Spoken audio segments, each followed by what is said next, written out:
मैं अगले पैनलिस्ट को यहाँ पर मंच पर आमंत्रित करना चाहूँगी। मैथ्स यूनिवर्सिटी से मिस्टर गुजराज पगारिया को मैं यहाँ पर बुलाना चाहूँगी। चांसलर की डेजिग्नेशन होल्ड करते हैं। सर प्लीज़ मंच पर आइएगा। इसके साथ ही मैं चाहूँगी एक्सेल एजुकेशन इंस्टीट्यूट से सीए संजय गोयल भी मंच पर आए, डायरेक्टर की पोजीशन होल्ड करते हैं। प्लीज़ सर मंच पर आइएगा। और कुछ और सवाल यहाँ पर होंगे एजुकेशन को लेकर ही। यहाँ पर गजराज पगारिया साहब भी हमारे साथ यहाँ पर पहुँच चुके हैं और संजय गोयल साहब भी हमारे साथ यहाँ पर पहुँच चुके हैं और इस पैनल को हम आगे बढ़ाएंगे। कुछ और चीज़ें यहाँ पर एजुकेशन को लेकर ही हम जानने की कोशिश करेंगे और यहाँ पर चर्चा की शुरुआत करेंगे। आइए शिल्पा, आप भी आइए इस चर्चा में। भारी भरकम शख्सियतें अकेली संभाली नहीं जाती, तो दो लोग रहेंगे बेहतर रहेगा। एक मशहूर कवि कह गए कि नाम में क्या रखा है, लेकिन जब नाम बहुत भारी हो तो बहुत कुछ रखा होता है। गजराज पगारिया साहब हमारे साथ हैं, स्वागत है गजराज सर। और संजय गोयल सर हमारे साथ हैं। सर, मैथ्स यूनिवर्सिटी के बारे में कई सवाल मैंने आपसे पूछे हैं। मैं आज जिस सवाल से शुरुआत कर रहा हूँ इस पैनल की, गजराज सर आपसे, उसके बाद संजय सर आपके पास आता हूँ। मैं ये शुरुआत कर रहा हूँ कि वक्त बीतता जा रहा है, एजुकेशन और ज़्यादा रोज़गार परख जिसे हम कहते हैं वो होती जा रही है।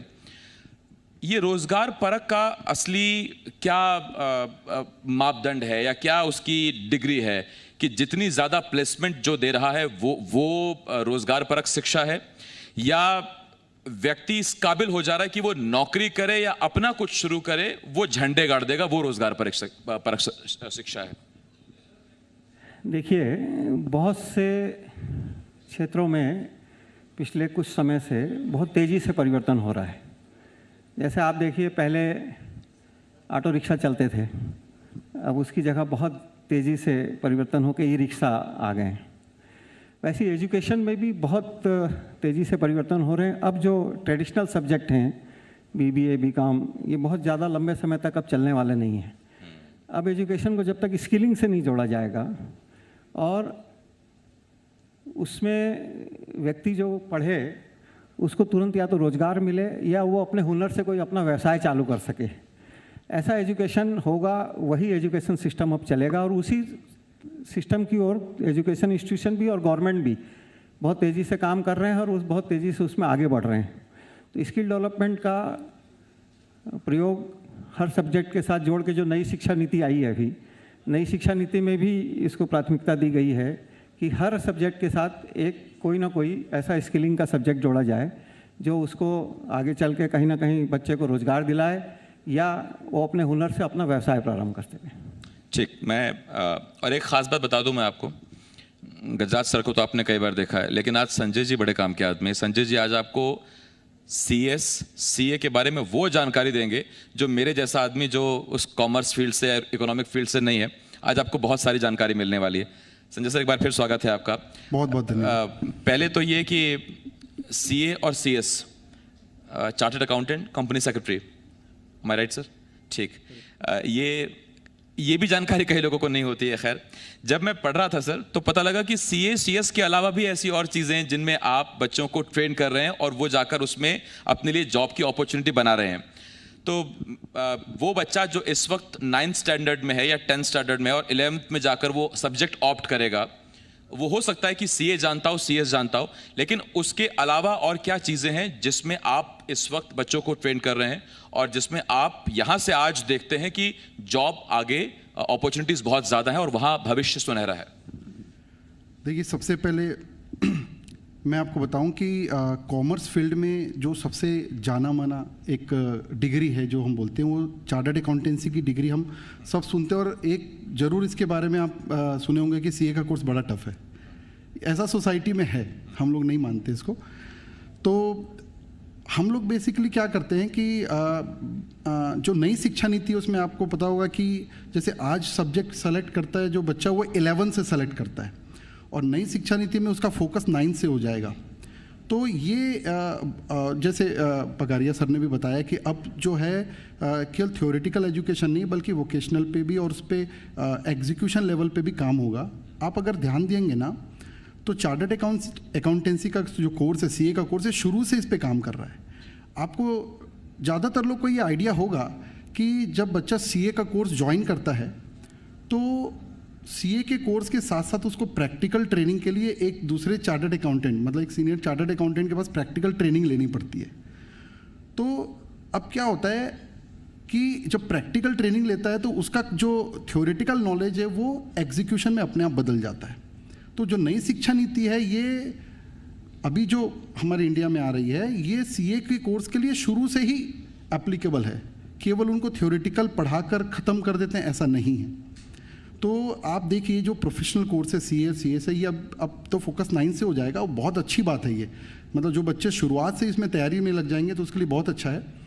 और आपका जैसे क्वेश्चन था कि सीएस के अलावा कॉमर्स स्टूडेंट क्या कर सकते हैं, तो मैं आपको बताऊं कि कॉमर्स बेसिकली बिजनेस से रिलेटेड है। तो सीएस एक डिग्री कोर्स है, उसके अलावा भी बहुत सारे हमारे बच्चे खुद सीए करने के बाद आईएएस वगैरह में भी गए हैं, बहुत सारे बच्चे।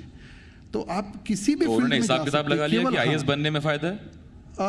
ऐसा बोलना नहीं चाहिए मेरे ख्याल से। तो अगर आईएएस करना है, जो फोकस करें वो शुरू से तैयारी उसी पे करनी चाहिए।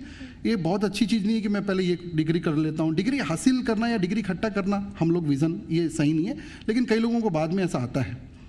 तो मैं जैसे चार्टर्ड अकाउंटेंसी कोर्स के बारे में बता रहा था, तो चार्टर्ड अकाउंटेंसी कोर्स को यू विल सरप्राइज, मैं आपको एक चीज़ बताता हूँ कि आपका जो बीकॉम का कोर्स है, सब जानते हैं बीकॉम का कोर्स और सीए का कोर्स सेम है, एकदम सेम है। आप दोनों की बुक रख के कोई भी टिक करके चेक कर ले। फिर सीए के कोर्स को अलग क्यों माना जाता है या उसकी इतनी अहमियत क्यों है? क्योंकि उसमें एजुकेशन के साथ साथ प्रैक्टिकल ट्रेनिंग है, आर्टिकलशिप जो प्रैक्टिकल ट्रेनिंग है। सीए बनने के बाद जो आप अकाउंट्स पढ़े हैं उसको एक्चुअली काम कर सकते हैं। आज अगर कोई बीकॉम में अकाउंट्स पढ़ता है, उसको हम बोलेंगे कि चलो एक एक्चुअल बैंक रिकन्सिलेशन उसको दे देते हैं, एक्चुअली बना दो, नहीं बना पाएगा बच्चा, क्योंकि उसकी ट्रेनिंग नहीं हुई है प्रैक्टिकली। लेकिन सीए का बच्चा बना लेगा। तो ये बेसिक फ़र्क है प्रोफेशनल एजुकेशन में और इसमें। और एक जो सोसाइटी में जनरली बोलते हैं सीए का कोर्स बड़ा टफ है, एक्चुअली में देखिए इसमें पढ़ना पड़ता है, और कोई बहुत नहीं पढ़ना पड़ता, सिस्टमेटिकली पढ़ना पड़ता है, टाइम की वैल्यू करना पड़ता है। हम लोग बच्चों को एक ही चीज़ बोलते हैं कि आपको शुरुआत से ही प्रॉपरली सिस्टमेटिकली पढ़ना है, तो आप बहुत आसानी से निकल जाते हैं, इसमें कोई दो राय नहीं है। बिल्कुल, बस पढ़ाई करनी पड़ेगी जमकर, पढ़ना पड़ता है, इसीलिए सीएस को थोड़ा डर लगता है। पगारिया साहब से मेरा सवाल है, रोज़गार परक शिक्षा की हम बात कर रहे हैं जब यहाँ पर, तो ऐसे में अगर हम ये मानकर चलें कि हम रोज़गार परक शिक्षा दे रहे हैं, एक स्किल एक बच्चे में हम डाल रहे हैं, क्योंकि आपके अंडर से बहुत सारे बच्चे निकले होंगे, आपने ये भी देखा होगा किस तरीके से वर्क कर रहे हैं, क्योंकि एक एम एजुकेशन लेने का ये होता है कि एक अच्छी जॉब हमें मिल जाए, हम वेल सेटल्ड हो जाएं, ये सबका एम रहता है। तो रायपुर के लिहाज से हम एजुकेशन के लिए तो बात कर रहे हैं, लेकिन रायपुर में अगर रोज़गार परक शिक्षा हमें मिल रही है, हम बच्चों को दे रहे हैं, तो क्या उन्हें रोज़गार भी सर मिल पा रहा है? बिल्कुल, हम लोगों ने तो ये देखा है कि जो बच्चे बिजनेस क्लास के नहीं हैं और जो सही में जॉब करना चाहते हैं, बहुत से बच्चे तो ऐसे हैं जिनका अपना फैमिली बिजनेस होता है, वो अपना बिजनेस ज्वाइन करना चाहते हैं, तो उनकी प्रायोरिटी नौकरी करने की नहीं होती है। लेकिन जो बच्चे काम करना चाहते हैं उनके लिए 100% प्लेसमेंट अवेलेबल है। और इनफैक्ट हर इंस्टीट्यूट को अच्छे हुनरमंद जानकार बच्चों की आवश्यकता है। हर व्यक्ति तलाश में है कि मेरे को अच्छे से अच्छा आदमी काम करने वाला मिले। तो दिक्कत जॉब की नहीं है, दिक्कत यह है कि उसने कितनी अच्छी तैयारी की है बच्चे ने, वो उसमें कितना खरा उतरता है। तो जिन्होंने मेहनत की है और जो सही मायने में अपनी पढ़ाई का असर दिखा सकते हैं, तो उनके लिए जॉब की कहीं कोई तकलीफ नहीं है। आप इस फील्ड में इतने सीनियर है सर, मैं आपसे एक सीधा छोटा सवाल पूछता हूँ कि अगर मैं ये कहूँ कि गजराज पगारिया साहब ये बताएं कि ये 3 परिवर्तन कर दीजिए आप मौजूदा शिक्षा पद्धति में, तो चीज़ें पलट जाएंगी, बहुत बेहतर हो जाएगा। जैसे आपने कहा था बीए बीकॉम नहीं चलने वाला है, मैं आपका एक सुझाव मान सकता हूँ। उसके अलावा आप 2 सुझाव या 3 सुझाव ऐसे कौन से देंगे? क्योंकि आपको इस वक्त सर नीति निर्धारक भी सुन रहे हैं, सरकार भी सुन रही है, जनता भी सुन रही है। देखिए, अभी रामाराव जी जो बात बोल रहे थे कि वैल्यू जो चरित्र की है वो भी इसमें हम बच्चों को ध्यान देते हैं, सिखाते हैं। तो हमारी जो मूलतः हिंदुस्तान की शिक्षा प्रणाली रही है, जहाँ चाणक्य जैसे शिक्षक चंद्रगुप्त जैसे सम्राट की कल्पना करके उसकी रचना किए थे। मैं रचना शब्द इसलिए यूज़ कर रहा हूँ कि चंद्रगुप्त को चंद्रगुप्त बनाया तो चाणक्य ने बनाया। तो ये हमारी बेसिक हिंदुस्तान की शिक्षा पद्धति रही है। हम लोगों ने उसको भुला दिया है और उसका ठीक तरीके से मार्केटिंग नहीं कर रहे हैं। नहीं तो तक्षशिला और नालंदा जैसे विश्वविद्यालय पूरी दुनिया में, हिंदुस्तान में ही थे। परिवर्तन समय देख के जिस चीज़ की आवश्यकता है, बच्चे भी आजकल बहुत होशियार हो गए और टेक्नोलॉजी ने सबसे बड़ा इसमें बहुत बड़ा टेक्नोलॉजी का रोल है कि सब चीज़ें आजकल गूगल पे उपलब्ध है। जितना एक कॉलेज का शिक्षक नहीं जानता उतना गूगल जानता है, और बच्चे गूगल पे ज़्यादा भरोसा भी करते हैं। सर वो ऑथेंटिक और क्रेडिबल नहीं होता है सर, वरना कई कॉलेजेस बंद हो जाते हैं इस गूगल मामा के चक्कर में। ऐसा नहीं सर, गुरु तो गुरु है सर, और गूगल के पैर नहीं छू सकते आप, आशीर्वाद नहीं ले सकते। गुरु उसका रास्ता बताता है कि उसको कैसे जानना है। तो जानने का रास्ता गुरु बताता है, उसकी आवश्यकता तो है और उसकी महत्वता भी बहुत है, क्योंकि उसको जानना कैसे है, उस रास्ते पे चलना कैसे, ये तो गुरु ही बताएगा। लेकिन पहले जैसे सेठी मैम भी बोल रही थी कि हमको किताबें खोजने में बड़ी तकलीफ होती थी, अब तो एक क्लिक में पूरी दुनिया उपलब्ध है। आजकल बच्चों के लिए बहुत आसान हो गया है, किसी भी सब्जेक्ट की कोई भी जानकारी कहीं पे भी लेना हो तो वो बहुत आसान है उनके लिए। रास्ता जरूर उसको गुरु बताएगा कि आपको किस डायरेक्शन में कैसे जाना है। और अभी नई एजुकेशन पॉलिसी में तो बच्चों को इतनी सुविधा मिली है कि आप कहीं से भी किसी सब्जेक्ट में स्विच कर सकते हैं, उसकी क्रेडिट आपको वहाँ मिलेगी। तो ये जैसी उसकी प्रतिभा है, जो उसके अंदर है, जो चाहता है, वो समय के हिसाब से चेंज भी कर सकता है। ऐसा नहीं कि एक बार उसने जो विषय ले लिया उसको उसी से बंध के रहना है। तो निश्चित रूप से परिवर्तन बच्चा अपनी मर्जी से कर सकता है। शिक्षक को सिर्फ ये देखना है कि उसकी रुचि किस में, उसको एक एक बच्चे को व्यक्तिगत रूप से देखना पड़ेगा और जिस विषय में उसकी रुचि है उसमें उसको ध्यान देके अगर आगे बढ़ाया जाएगा तो निश्चित रूप से शिक्षा का असर बच्चे पे भी होगा और बच्चे भी आगे बढ़ेंगे। तजुर्बेकार लोगों से बात करते हो तो खुद कंफ्यूज हो जाते हैं। आप ध्यान से सुनिए, गोयल साहब ने कहा था कि कुछ बच्चे CS करने आए थे, IAS बन गए, फोकस होना चाहिए। पगारिया साहब कह रहे हैं कि बच्चे ये करते हैं, उसके बाद बच्चे वो करते हैं, और गीता में भी लिखा है परिवर्तन संसार का नियम है। तो दो गुरुजन बैठे हैं, अलग अलग विचार हैं, वो पहले पैनल में हमको दिखा था। सम्मान एक दूसरे का पूरा है, लेकिन यही डेमोक्रेसी है, यही लोकतंत्र है। मैं किसी को सही या किसी को गलत नहीं ठहरा रहा हूं। अमूमन मैं चीजें जनता पर छोड़ देता हूं, मैं आप पर ही छोड़ता हूं कि इसको कैसे भी लें। लेकिन गोयल साहब, पहला सवाल तो मैंने सीधा सीधा बच्चों के करियर से, बच्चों के फायदे का पूछ लिया था। मैं अब आपसे ये पूछता हूं सर, एक छोटा सा इंस्टीट्यूट एक्सेल, आज वो इंस्टीट्यूट इतने बच्चे पढ़ा रहा है जितने कई बार कॉलेजेस में बच्चे नहीं होते हैं। तो ये विश्वास, ये यात्रा, ये कैसी रही, इसे कैसे देखते हैं आप? कोई भी सफलता के पीछे परिश्रम तो रहता है, और मेरा मानना है कि परिश्रम जो होता है वो इंटरेस्ट से ही क्रिएट होता है। मतलब हम लोग एक्चुअल में फ्रेंड्स जब CA खुद बन रहे थे तो रायपुर में बहुत अच्छी कोचिंग फैसिलिटी थी नहीं और हमको बाहर जाने मिला नहीं। तो हम लोग यहाँ पर घूमते रहते थे, कोई टीचर के पास कोई चैप्टर पढ़ने चले गए, कोई टीचर के पास चले गए, कोई टीचर बोलता ये चैप्टर हम नहीं पढ़ाएंगे। तो उस समय से हमारे माइंड में था कि यहाँ पर एक अच्छी कोचिंग होनी चाहिए CA की, CS की, प्रोफेशनल की। तो हम लोग फ्रेंड जब CA बन रहे थे तभी हमारे माइंड में एक सेट हो गया था कि हमको CA बनना है और एक इंस्टीट्यूट खोलना है। ये मतलब पढ़ाई के दौरान ही हमारे क्लियर था हमको। तो फिर जब हम CA बने और CA बनने के दौरान भी अपने मतलब ऑफिस में हम लोग अपने जूनियर्स को पढ़ाया करते थे, तो उनको भी हमारी टीचिंग अच्छी लगती थी। तो वहाँ से ये दौर शुरू हुआ हमारा। और फिर जब हमने अपना एकेडमी स्टार्ट किया तो अब हम 3 फ्रेंड्स थे, 3 फ्रेंड्स ने हमने चालू किया काम को। तो उस समय अब 3 टीचर अगर पूरे सब्जेक्ट पढ़ा रहा है तो हम लोग को ऐसा था कि सवेरे 7 बजे शुरू कर रहे हैं, रात तक हम पढ़ा रहे हैं, ऐसा 8-8 घंटे की टीचिंग चलती थी। तो वो जब हम चलते रहे तो हमको एक अनुभव हो गया कि भाई कैसे बच्चों को हैंडल करना है, और धीरे धीरे ये भी समझ में आने लग गया कि अगर हम 3 लोग ही रहेंगे तो इसकी क्वालिटी नहीं बढ़ा पाएंगे। फिर हमारे बच्चे जब CA बनना शुरू हुए, जो हम जिनको पढ़ाए हैं, तो उनमें से हम क्वालिटी छांटना शुरू किए। जैसे आज मैं आपको बताऊं कि हमारे जो ज़्यादातर जितने टीचर हैं लगभग हमारे स्टूडेंट ही हैं, और जो ऑल इंडिया रैंक निकाले उनको बोला हमसे हमारे साथ जुड़ो, काम करो। तो हमारे जितने भी फैकल्टी मेंबर हैं सब हमारे स्टूडेंट हैं, और ऑल इंडिया रैंकर्स हैं उसमें काफ़ी सारे। अब आप जब खुद के तैयार किए बच्चों को पढ़ाते हुए देखते हैं तब कैसा लगता है कि मैं ठीक पढ़ाता हूं या मेरा तैयार किया हुआ बच्चा दूसरे बच्चे को ठीक पढ़ा रहा है? वो ज़्यादा अच्छा पढ़ाते हैं क्योंकि उन लोग ज़्यादा कनेक्ट हो पाते हैं बच्चे से, श्योर हैं ये, अनुभव हमारा ज़्यादा है, जोश उनके पास ज़्यादा है, इसका ब्लेंड बहुत अच्छी चीज़ होती है। आप देखिए किसी भी फैमिली बिजनेस में जब फादर के काम करते करते बच्चा ज्वाइन करता है बिजनेस में, उस बिजनेस का ग्रोथ अलग लेवल का रहता है क्योंकि फादर का उसमें अनुभव और बच्चे का जोश मिक्स हो रॉयल एनफील्ड बजाज हमारे सामने एग्जांपल। हाँ बिल्कुल सर, जाहिर है आपके पढ़ाए हुए बच्चे दूसरों को अच्छा पढ़ाते होंगे तो ये प्राउड मोमेंट आपके लिए होता है कि आपने बहुत अच्छा पढ़ाया उन्हें, कि वो बच्चे अच्छा पढ़ा रहे हैं और बहुत प्राउड फील होता होगा। बहरहाल सीए को लेके जैसे हम बात कर रहे थे, डर है बच्चों में और डर रहता है। ये बहुत कैजुअल सा क्वेश्चन मेरा उन बच्चों के लिए जो सीए करने की कोशिश कर रहे होंगे या फिर कर रहे होंगे। बहुत सारे मेरे भी ऐसे कॉमन फ्रेंड्स थे जिन्होंने सीए ड्रॉप आउट कर दिया क्योंकि बहुत कठिन लगा। लेकिन ऐसी कौन सी बूटी है, ऐसा कौन सा मंत्र है जो आप बच्चों को देते हैं ताकि वो डर जो है वो उनमें से निकल जाए? और ऑल इंडिया रैंकिंग निकालते हैं सर आप? हाँ। ये वो बूटी सही बात है, शिल्पा सही पूछ रहे हैं। वैसे तो देखिए हमने ऑल इंडिया फर्स्ट रैंक हमारे पास 3 बार आए हमारे एकेडमी से, और ऑल इंडिया फर्स्ट रैंक का बच्चे कुछ आए भी होंगे यहाँ पर, मैं मिलवाऊंगा आपको।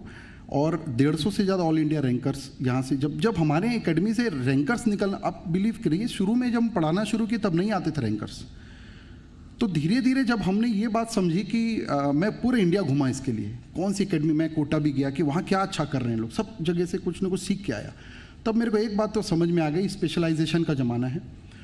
अब हम इस स्टेज में पहुँच गए हैं कि हमारे हर चार्टर्ड अकाउंटेंट, जितने टीचर है सब चार्टर्ड अकाउंटेंट है, और जो मैथ्स का सब्जेक्ट है उसके लिए इंजीनियर्स हैं, वो न केवल क्वालिफाइड है, एक्सपीरियंस है, और हम उनको ज़्यादा सब्जेक्ट ही नहीं देते। जैसे मैं खुद पढ़ाता हूँ, बस इनकम टैक्स पढ़ाता हूँ और मैं कुछ नहीं पढ़ाता, और एक फाउंडेशन में इकोनॉमिक्स, जबकि पहले मैं 5-5, 6-6 सब्जेक्ट पढ़ाता था। तो जैसे जैसे हम स्पेशलाइजेशन में बढ़ना शुरू हुए, हमारे यहाँ से रैंकर्स आना शुरू हो गए। बच्चे पहले भी अच्छे आते थे, तो ये स्पेशलाइजेशन हमने लाया। और दूसरा जो आप टफ बोल रहे हैं ना, मैं ऑनेस्टली बता रहा हूँ, मैं कभी स्कूल में 3rd मंथली 6th मंथली में पास नहीं हुआ। एक्चुअली क्या होता है, एक इंटरेस्ट और फोकस, मतलब अगर एजुकेशन को अपन एक वर्ड में समेट दें पूरा, तो ये है इंटरेस्ट। आप जिस चीज़ में अपनी लगन रहती है ना, तो उसमें फिर कुछ नहीं, मेहनत महसूस ही नहीं होगी आपको। एक्चुअल में मेहनत वर्ड गलत है, हार्ड वर्क वर्ड गलत है। अगर किसी बच्चे को लग रहा है कि मैं हार्ड वर्क कर रहा हूँ, तो वो गलत रास्ते पे चल रहा है, उसकी काउंसलिंग की ज़रूरत है, उसको मज़ा आ जानी चाहिए पढ़ने में। तो हम लोग क्लास में ये एनवायरनमेंट रखते हैं। अब जैसे मैं टैक्सेशन पढ़ाता हूँ तो मैं केस स्टडीज़ में बात करता हूँ, क्योंकि मैं टैक्सेशन में काम भी करता हूँ, मैं प्रैक्टिस भी करता हूँ। तो ज़्यादातर हमारे फैकल्टीज़ जो हैं प्रैक्टिकली काम भी करते हैं और पढ़ाते भी हैं, तो उसका हमको ब्लेंड मिलता है। तो आप बच्चों को कम पढ़ा लो, लेकिन उसको सब्जेक्ट में इंटरेस्ट क्रिएट कर दो, ऐसे एग्जाम्पल दो उसको मतलब उसकी नींद भाग जानी चाहिए। और बाकी तो टीचर का काम केवल मोटिवेट टीच और कुछ नहीं होता। और उस बच्चे का जो खास चीज़, मतलब बच्चे में कोई अच्छी चीज़ हो शाबाशी दो, और बच्चे में कुछ कमी दिख रही है ना तो उसको प्रमोट करो, उसकी कमी तो बताओ ही मत, उसको बस सिखाओ।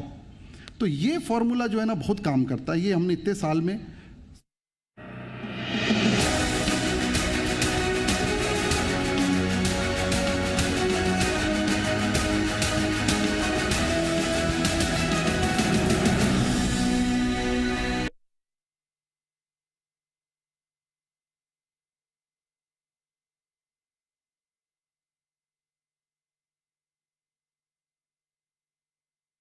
कि आपके तैयार किए हुए बच्चे अब जब बाकी बच्चे तैयार कर रहे हैं तो क्यों वो आप कह रहे हैं कि ज्यादा बेहतर तैयार कर पा रहे हैं? आपके जीवन का निचोड़ है सर जो वो एक ग्लास में दे दे रहे हैं। ये फायदा नहीं तो फिर हमने क्या पास ऑन किया, उनको कुछ पास ऑन नहीं किया। बिल्कुल ठीक है। मैं गोयल साहब आता हूँ आपके पास। गजराज सर आपके पास आ रहा हूँ। एक जो बहुत अच्छी बात कही गोयल साहब ने, वो कहा कि मेहनत आपको तब अपनी मेहनत नहीं लगती है अगर आप अपने फील्ड ऑफ इंटरेस्ट के क्षेत्र में ही आगे बढ़ रहे हैं। अगर कोई सिंगिंग पसंद करता है तो वो रात रात भर जाकर रियाज कर सकता है और उसे थकान नहीं हो, क्योंकि वो इससे इंटरेस्ट है। कितनी बड़ी भूमिका हो जाती है तब जबकि छोटा इंस्टीट्यूट छोड़िए, मैं तो कहता हूँ मैथ संसार है अपने आप में एक, और इतने बड़े संसार में जब इतने सारे बच्चे पढ़ते हैं तो वहाँ वो कितना चुनौतीपूर्ण है आपकी फैकल्टी के लिए, आपके टीचर्स के लिए, कि वो ईच एंड इंडिविजुअल वो बच्चे को देखें, उनका इंटरेस्ट परखें और उनके पेरेंट्स को बताएं, उनको बताएं कि मुझे लगता है कि आपका बेटा या बेटी इस चीज़ में बेहतर है, अगर आप इसको ये कोर्स कराएंगे तो ज़्यादा बेहतर इसके लिए भी होगा और आपके लिए भी होगा। देखिए, हम लोग शुरू से इसी चीज़ पे ध्यान देते रहे, और जो हम लोग टीचर ट्रेनिंग प्रोग्राम भी अपने टीचरों के लिए करते हैं, उसमें भी हम लोग उसी चीज़ पे फोकस करते हैं कि आप एक एक बच्चों से पर्सनल जुड़िए। जब फैकल्टी बच्चों के साथ जुड़ेगी तब उसको पता लगेगा कि ये क्या चाहता है और इसकी क्या कमी है और क्या इसकी अच्छाई है, इसको किस दिशा में बढ़ना चाहिए। और पेरेंट्स के साथ भी उनका कम्युनिकेशन प्रॉपर होता रहे, ये भी हम लोग की एक प्राथमिकता रहती है। तो निश्चित रूप से जब आप पर्सनलाइज किसी काम को करेंगे, जैसे अभी संजय जी भी बोल रहे थे कि बच्चे का शौक़ क्या है, और अगर उसको शौक़ के हिसाब से ही आप करेंगे तो उसको बर्डन महसूस नहीं होगा, पढ़ाई का बोझ महसूस नहीं होगा। तो जब तक आप, आजकल कमियां तो ये हो ही गई है कि माता पिता के पास इतना समय नहीं है कि वो बच्चों को देख सकें, तो वो जो परिवार की कमी है वो हमको पूरी करनी पड़ती है। तो उसके लिए अतिरिक्त मेहनत फैकल्टी को भी करना पड़ेगा और मैनेजमेंट को भी उस ओर ध्यान देना पड़ेगा कि बच्चों का डिसिप्लिन कैसा है, बच्चे क्या सोचते हैं, बच्चे क्या कर रहे हैं। और व्यक्तिगत रूप से जब तक उनकी निगरानी नहीं होगी तब तक वो अच्छी तरह से ना पढ़ पाएंगे ना आगे बढ़ पाएंगे। नहीं, वो किसी ने सही कहा था कि सचिन तेंदुलकर बचपन से अगर गाना गाते तो वो सचिन नहीं होते, और लता मंगेशकर अगर क्रिकेट खेलना शुरू करती तो वो लता दीदी नहीं होती। तो उन्होंने अपना अपना फील्ड चुना है, वो बहुत अच्छा है। सर, जब आप रोजगार परक शिक्षा पर जोर दे रहे हैं, आज के दौर में वो कौन से नए कोर्सेज हैं जो आपने इंट्रोड्यूस किए हैं बच्चों के लिए मैथ्स में, और उनका रिस्पॉन्स कैसा मिल रहा है पेरेंट्स से और बच्चों से? देखिए, जो सब्जेक्ट है उसमें जैसे बीकॉम के साथ टैली, कंप्यूटर का भी उसको पूरा ज्ञान हो जाए। कंप्यूटर साइंस में उनको सारी ग्राफिक्स वगैरह की जो भी नई चीज़ें आ रही है उसकी ट्रेनिंग देके, जिसमें आगे जॉब ज़्यादा से ज़्यादा मिल रहे हैं वैसे काम उसमें जोड़ के उसकी ट्रेनिंग अतिरिक्त रूप से उसको दी जाए तो उसका फ़ायदा ज़रूर मिलता है। बिल्कुल। संजय जी, मेरा सवाल आपसे है, जैसा कि अभी सर भी कह रहे थे, पेरेंट्स का सपोर्ट जो है वो बहुत ज़रूरी होता है। और जब आप कोई ऐसा कोर्स करते हैं, जैसे कि हम बार बार डिस्कस कर रहे हैं, आप भी कह रहे हैं, इंटरेस्ट होना चाहिए, डिफ़िकल्ट कुछ नहीं होता है, सीए भी डिफ़िकल्ट नहीं है। लेकिन जब बच्चे आते हैं, बहुत कुछ चल रहा होता है दिमाग में कि कैसे करेंगे, जब करने लगते हैं तो उसके बाद इंटरेस्ट भी होता है, लेकिन डिफ़िकल्ट लगता है तो लगता है कि छोड़ दो। तो ऐसे टाइम पे पेरेंट्स कितने सपोर्टिव होने चाहिए, और पेरेंट्स जो हैं उनका सपोर्ट जब मिलता है तो कितना ये मोटिवेट करता है एक बच्चे को? क्योंकि आप एज अ टीचर तो मोटिवेट करेंगे, आपका काम है उसे उस मुकाम तक पहुंचाना, लेकिन पीछे से पेरेंट्स का कितना सपोर्ट होना चाहिए इसके लिए? देखिए, इसके लिए हम बहुत काम करते हैं, क्योंकि अल्टीमेटली देखिए, as a academy, as a teacher और पेरेंट्स, इन दोनों का अल्टीमेटली जो है ऑब्जेक्ट एक ही है। तो अगर दोनों का ऑब्जेक्ट एक ही और दोनों एक ही लाइन ऑफ एक्शन पे काम करेंगे, इसका फ़ायदा मिलेगा। कई बार क्या होता है, हम बच्चों को बोलते हैं कि बेटा ये करो ये करो, और पेरेंट्स बोलते हैं बेटा ऐसा मत करो। तो होता क्या है कि पेरेंट्स उनको बड़ा करने में एक्सपर्ट हैं, हम उनके फ्यूचर के लिए एक्सपर्ट हैं। तो इसलिए हम क्या करते हैं, समय समय पर पेरेंट्स मीट भी करते हैं और पेरेंट्स को to the point clear instruction बताते हैं कि आपको क्या क्या एजुकेशन के बारे में इनके साथ बिहेव करना है। जैसे 12th में रहते हैं, जब ही कल्पना कर लेते हैं कि मेरे को हायर एजुकेशन में क्या करना है, और उसके बारे में वो रिसर्च करना भी चालू कर देते हैं। तो रिसर्च के हिसाब से बहुत ज़्यादा कंफ्यूज बच्चे नहीं रहते, थोड़े बहुत 2-4% जो बच्चे कंफ्यूज रहते हैं, वो अब नई शिक्षा पद्धति में तो उनके लिए सुविधा हो गई है कि वो चाहे तो चेंज कर सकते हैं, जो उसका इंटरेस्ट का सब्जेक्ट है उसको भी ऑप्शनल के रूप में वो पढ़ सकते हैं। तो ये सुविधा तो नई शिक्षा पद्धति में अभी हो ही जाएगी सबके लिए उपलब्ध। ठीक। गोयल सर, आपसे सवाल है। मैंने पहले ही कहा था कि बहुत सी जानकारियाँ आज हम आपके ज़रिए से जानेंगे। सर, लोगों ने सीए सुना, सीएस सुना, और सीए और सीएस से भी जो ज़्यादा पॉपुलर है भारत में वो है टैली। पता नहीं है किसी को क्या होता है, लेकिन हाँ टैली, क्योंकि मुझे याद है कि वो एक दौर मेरे जो एज के लोग हैं वो जानते हैं कि जब वो 11th-12th कर रहे थे तो हर पापा का दूसरा दोस्त यही कहता था, बेटा टैली कर लो, बहुत स्कोप है। तो समझ में नहीं आता था कि उस वक्त क्या है ये, लेकिन हाँ स्कोप बहुत है ये पता रहता था। तो सर, ये सीए सीएस, अब ये सीएमए, तो ये सीएमए क्या है, सीए सीएस से कैसे अलग है, ये मैं चाहता हूँ कि आज आप लोगों को बताएं, पेरेंट्स को बताएं जिनके बच्चे पढ़ रहे हैं, और कैसे करना है, आगे क्या स्कोप बनता है, क्या अपॉर्चुनिटी बनती है। मैं सर वो अधूरा ज्ञान नहीं चाहता कि मुझे इतना बता दिया गया टैली में बहुत स्कोप है, लेकिन करना क्या पता नहीं। मैं आपसे पूछना चाहता हूँ सीएमए में होता क्या और करते कैसे, पूरी जानकारी दीजिए सर। देखिए, 3 वर्ड जनरली हम कॉमर्स के बच्चों से सुनते हैं, सीए, सीएस और सीएमए, ठीक है। और जो आप टैली बोल रहे हैं ना, टैली एक अकाउंटिंग सॉफ्टवेयर बस है। मतलब अगर कोई लग जाए ना तो वो तो बाद में समझ में आया सर, उस वक्त तो लगता था कि पता नहीं क्या रॉकेट साइंस है आदमी। ठीक है, तो जैसे चार्टर्ड अकाउंटेंट एक्चुअली में एक गवर्नमेंट ने एक स्टैट्यूटरी बॉडी बनाई, ICAI, institute of chartered accountant of India, parliament से बनी है। वो एक्चुअली में एग्ज़ाम कंडक्ट करती है और अपने मेंबर्स बनाती है। बेसिकली कई लोगों को लगता है CA की डिग्री मिल गई, एक्चुअली CA डिग्री नहीं है, CA is a membership. You become the member of the institute of chartered accountant of India. अब आपका काम क्या है, इसमें स्कोप से समझ में आएगा तीनों में डिफरेंस। तो स्कोप ये है कि चार्टर्ड अकाउंटेंट को जो है कई सारे कानून में अथॉरिटी मिली हुई है कि उस चीज़ को चेक कर सकता है, जांच कर सकता है। जैसे कि इनकम टैक्स ने उसको अथॉरिटी दी है कि भाई इस लेवल से ऊपर टर्नओवर जाएगा तो चार्टर्ड अकाउंटेंट जब तक वो अकाउंट्स को चेक नहीं करेगा, जब तक वो रिटर्न इनकम टैक्स में फाइल नहीं होगा। तो इनकम टैक्स ने अथॉरिटी दी, GST में अथॉरिटी दी, कंपनीज एक्ट ने अथॉरिटी दी कि कंपनीज में जब तक CA की साइन नहीं होगी, जब तक अकाउंट्स फाइनलाइज नहीं होगा। ऐसे बहुत सारे कानून में अथॉरिटी दी हुई है। मतलब चार्टर्ड अकाउंटेंसी की साइनिंग अथॉरिटी है कई सारे फील्ड में। तो चार्टर्ड अकाउंटेंट मेनली बनाया गया है जो ऑडिट के फील्ड में जांच करने के लिए बनाया गया है, इसलिए उसको पूरे फील्ड्स की पढ़ाई कराई जाती है। अब थोड़ा सा मैं डाइवर्ट होकर CS में आता हूँ। तो CS एक एरिया में फोकस कर लिया उनको। अब क्या होता है, कंपनी जो होती है ना उसको बहुत सारे नियम कानून पालन करने पड़ते हैं, जिसको अपन इंग्लिश में कॉर्पोरेट गवर्नेंस बोलते हैं। उसको BOD मीटिंग लिखना पड़ता है, रजिस्टर मेंटेन करना पड़ता है, अकाउंट्स मेंटेन करना पड़ता है, ROC को रिपोर्टिंग करनी पड़ती है। तो एक जो वो कंपनी चला रहा है वो उसका बिजनेस में फोकस है। तो इस चीज़ को कंप्लाई करने के लिए कंपनी सेक्रेटरी, इसकी भी एक इंस्टीट्यूट है, कंपनी सेक्रेटरी बनाते हैं। तो वो एक्चुअली भी कंपनी के अंदर काम करता है, चार्टर्ड अकाउंटेंट उस कंपनी के बाहर काम करता है। और जब आप CMA बोलते हैं ना, तो CMA एक्चुअली में उस कंपनी की कॉस्ट ऑडिट के लिए, कॉस्ट के पॉइंट ऑफ व्यू के लिए एक्सपर्ट होता है।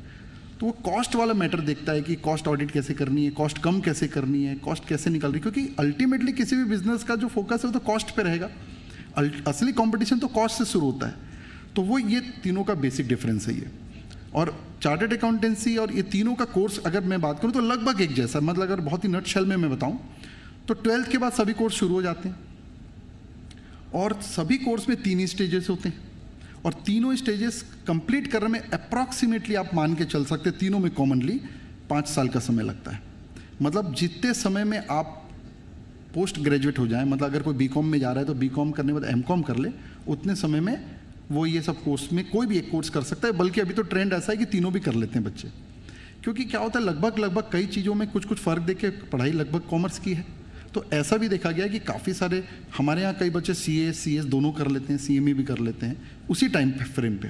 तो ये भी देखा गया है। तो वो एक्स्ट्रा ऑर्डिनरी है या वो कंफ्यूज है? मेरा फिर भी मानना है कि बहुत सारी डिग्री इकट्ठा करने के चक्कर में नहीं चलना चाहिए। करते हैं लोग, अब देखो उनका शौक रहता है, लेकिन बायोडाटा में उनको लगता है कि 3 डिग्री आ जाएगी। बट मेरा मानना है कि अगर आप एक सॉलिड डिग्री लें और आप बहुत बड़ी इंटरव्यू तैयारी करें, अगर जॉब में जाना है। मुझे लगता है सर कि अगर कोई ऑटोमोबाइल फैक्ट्री है या कोई फर्म है और वहाँ अगर कोई डिज़ाइनर चाहिए, मैकेनिकल डिज़ाइनर चाहिए जो कि किसी ऑटो को या कार को डिज़ाइन करेगा, वहाँ आप कहें कि सर मैं ऑर्थोपेडिक भी हूँ, मैं सर ऑन्कोलॉजी भी जानता हूँ, मैंने सारे, तो मुझे नहीं लगता कि उस फैक्ट्री वाले को फ़र्क पड़ता है। वो आपको उतना ही पैकेज देगा जितना वो बेयर कर सकता है या वो है। तो ये एक बहुत अच्छा एग्जाम्पल हो सकता है जैसे सर बता रहे हैं। बिल्कुल, काफ़ी सारी चीज़ें जो आपने क्लियर कर दी, डाउट्स। आई एम श्योर यहाँ पर जो लोग बैठे हैं उनके भी काफ़ी डाउट्स क्लियर हो गए, क्योंकि मेरे भी बहुत सारे डाउट्स क्लियर हो गए हैं। पगारे साहब, सवाल मेरा आपसे, चूँकि एजुकेशन तो आप दे रहे हैं, अच्छी एजुकेशन दे रहे हैं, लेकिन कुछ एक्सपेक्टेशन है जो कि गवर्नमेंट से है। गवर्नमेंट अपना काम कर रही है, लेकिन एजुकेशन सेक्टर में होते हुए आप लोग क्या सोचते हैं? क्या गवर्नमेंट की तरफ से और इनिशिएट लिया जाना चाहिए? क्या गवर्नमेंट की तरफ से और किया जाना चाहिए ताकि और डेवलपमेंट हो एजुकेशन में? देखिए, प्राइवेट इंस्टीट्यूशन को गवर्नमेंट से कोई सुविधा आज तो नहीं मिलती है। सारा इंफ्रास्ट्रक्चर, सारा प्रोग्रामिंग, रिस्ट्रिक्शन ज़रूर गवर्नमेंट की तरफ से काफ़ी रहते हैं और गवर्नेंस भी उनकी रहती है।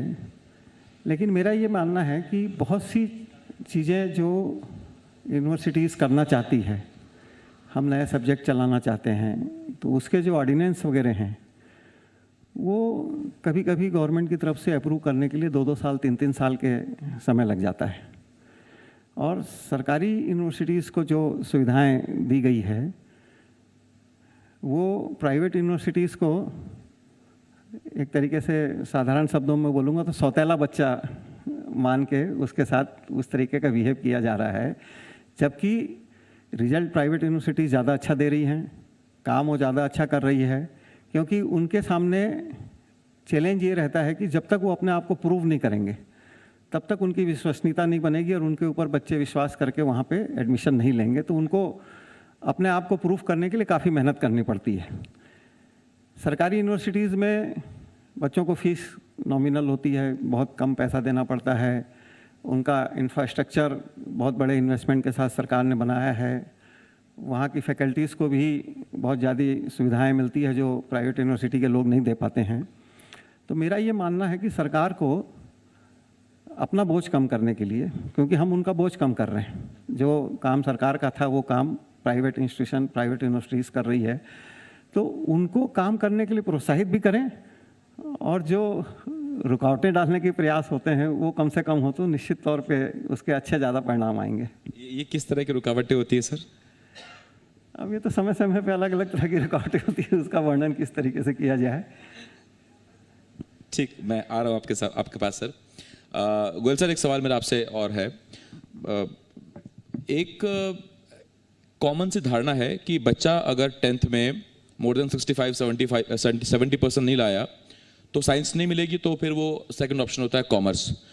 तो कॉमर्स को ऑप्शन में लेने वाली ये जो पद्धति चली आ रही है देश में कि ओह साइंस नहीं मिल पाया, कोई बात नहीं, आर्ट्स से अच्छा है बच्चा कॉमर्स ले ले। अब बच्चे का इंटरेस्ट है या नहीं है, उसको स्टैटिस्टिक्स आती है कि नहीं आती है, उसे बाकी चीज़ें आती है कि वो उससे कोई नहीं पूछता। तुमने नाक कटा दी, साइंस नहीं ले पाए, तुम कॉमर्स ले लो। तो ये जो सोच है, ये कातिल जो सोच है, इसने कितना बेड़ा गर्क किया है। और ऐसे बच्चे जिनके 70% मार्क्स हैं वो कॉमर्स पढ़ना चाहते थे, लेकिन पेरेंट्स ने कहा नहीं वो देखो चाचा के लड़के साइंस डॉक्टर है, आप डॉक्टर। तो वो कितनी मतलब खतरनाक सोच है वो।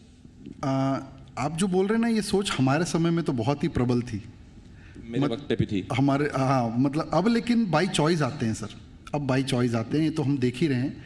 तो हमारे समय में तो यही था। आप जैसे बोल रहे हैं कि अच्छा नंबर आया तो साइंस दिला दो और तुम्हारा पढ़ाई में अच्छा नहीं तो कॉमर्स में डाल दो।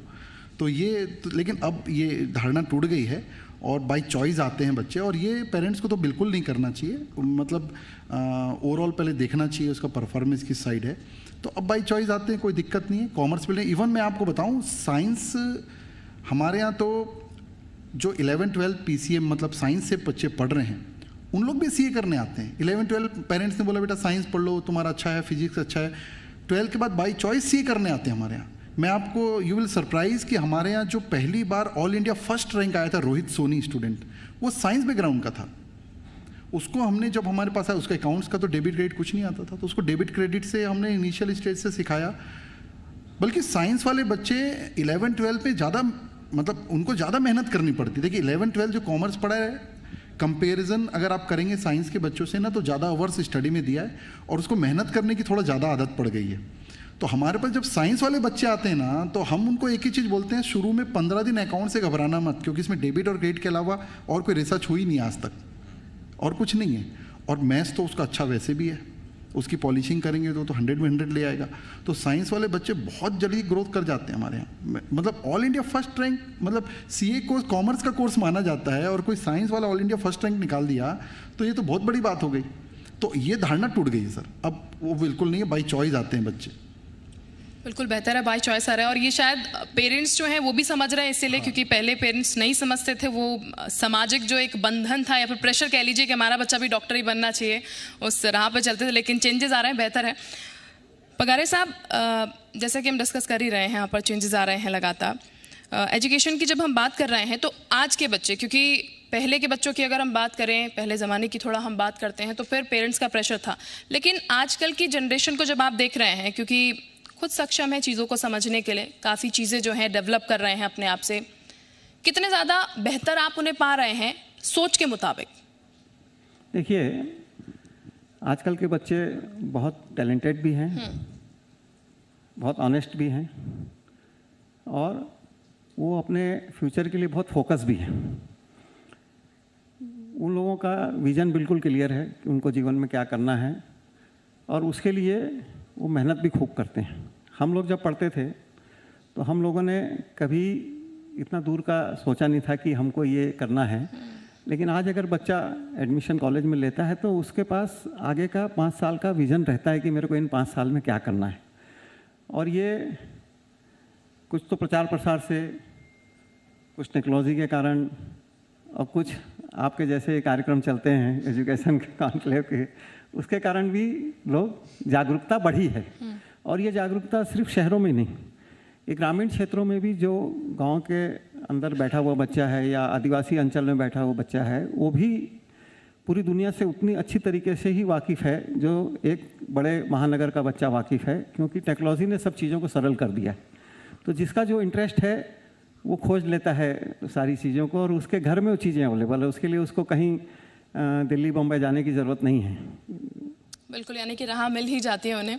सर, अगला सवाल मेरा आपसे है, जैसे कि हम बात कर रहे थे, अभी कोर्सेज चेंज हो जाते हैं, माइंड चेंज होता है, कोर्सेज भी चेंज होते हैं उसके साथ। जल्दी आपने कोर्स अगर चेंज कर लिया तो बेटर है, लेकिन एक लॉन्ग टर्म देने के बाद बच्चा दूसरे कोर्स में आता है, जब आपको पता लगता है कि नहीं मुझे इसमें इंटरेस्ट नहीं है, मुझे इसमें इंटरेस्ट है।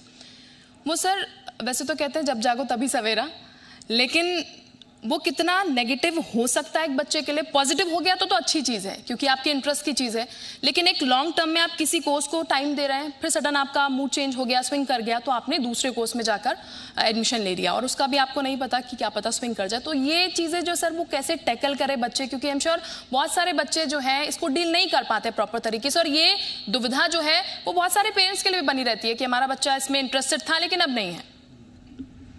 देखिए, सबसे अच्छा तो ये रहे कि अगर अपन जब आगे बढ़ना शुरू करें तो जो लक्ष्य लेके चलें उसी पे अगर हम चलते ना तो इट्स वेरी गुड, क्योंकि आपका टाइम वेस्ट नहीं होगा उसमें। लेकिन फिर भी ऐसा होता है कि कभी कभी हम 6 महीना 1 साल देने के बाद हमको लगा नहीं ये फील्ड में मेरे को मज़ा नहीं आ रही है, तो उस समय वहाँ पर फंसे रहने के बजाय निकलना हमेशा अच्छा रहता है।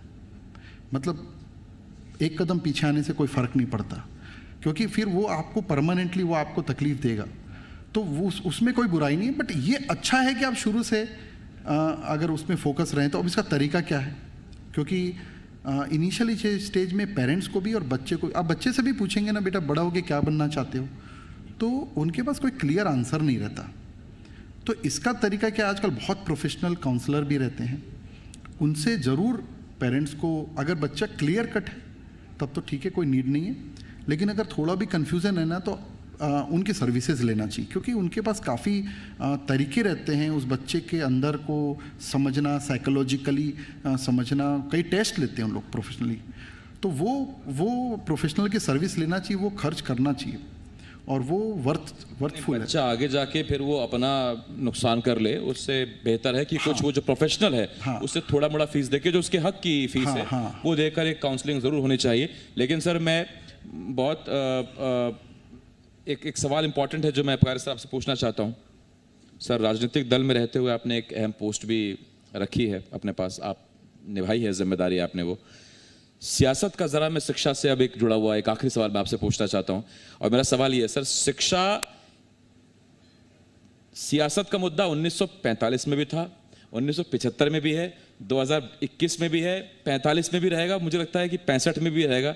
तो ये ऐसा कैसा मुद्दा है? ये सिर्फ मुद्दा ही है या पॉपुलेशन स्पीड से बढ़ रही है, चीज़ें इतनी तेज़ी परिवर्तित हो रही है कि सरकारें कोशिश तो करती हैं, सियासी दल कोशिश तो करते हैं पर हो नहीं पाता है उनसे, और वो हम जब भी देखें वो बात वही चलती रहती है कि नहीं भारत को विश्वगुरु बनाएंगे, हम पढ़ेंगे लिखेंगे आगे बढ़ेंगे। वो 1945 से नारा चला रहा है, अभी तक आगे नहीं बढ़ पाए, हम वहीं खड़े हुए हैं, क्यों? नहीं, मैं आपकी इस बात से सहमत नहीं हूँ। मैं इसमें भी खुश हूँ कि शिक्षा सियासत का मुद्दा कभी नहीं रहा।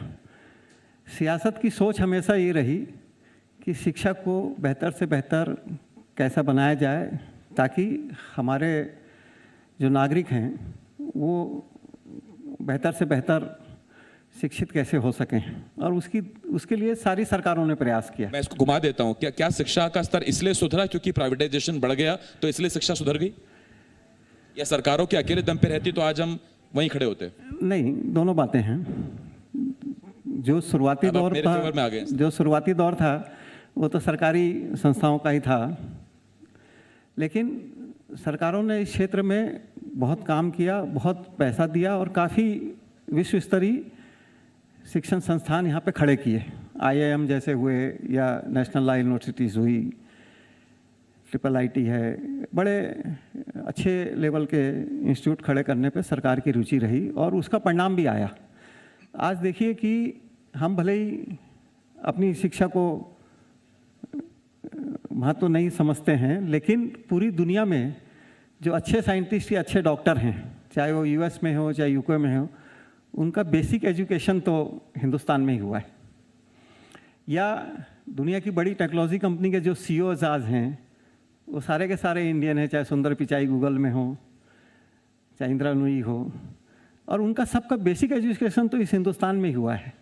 तो हिंदुस्तान का एजुकेशन सिस्टम तो आपने बड़ा एग्जाम्पल बहुत दिया सर, कि नींव अच्छा जो रहा है है। यहाँ की, उसने अच्छे अच्छे घरानों की नींव रख दी, बड़े बड़े इंडस्ट्रीज की नींव रख दी। सर बहुत धन्यवाद है आपका, और ख़ास तौर पर इसलिए क्योंकि आज आपने न सिर्फ अपने इंस्टीट्यूट्स, अपने किए हुए कामों के बारे में बताया, बल्कि आज आपने काउंसलिंग बच्चों की नहीं, उनकी पेरेंट्स की भी की, और बहुत अहम ये काउंसलिंग है जिसके लिए कई बार पेरेंट्स को बहुत पे करना पड़ता है। मैं बहुत धन्यवाद करता हूँ सर आपका। पगारे सर बहुत बहुत शुक्रिया आपका। गोयल सर आपका बहुत शुक्रिया। बहुत शुक्रिया आपसे।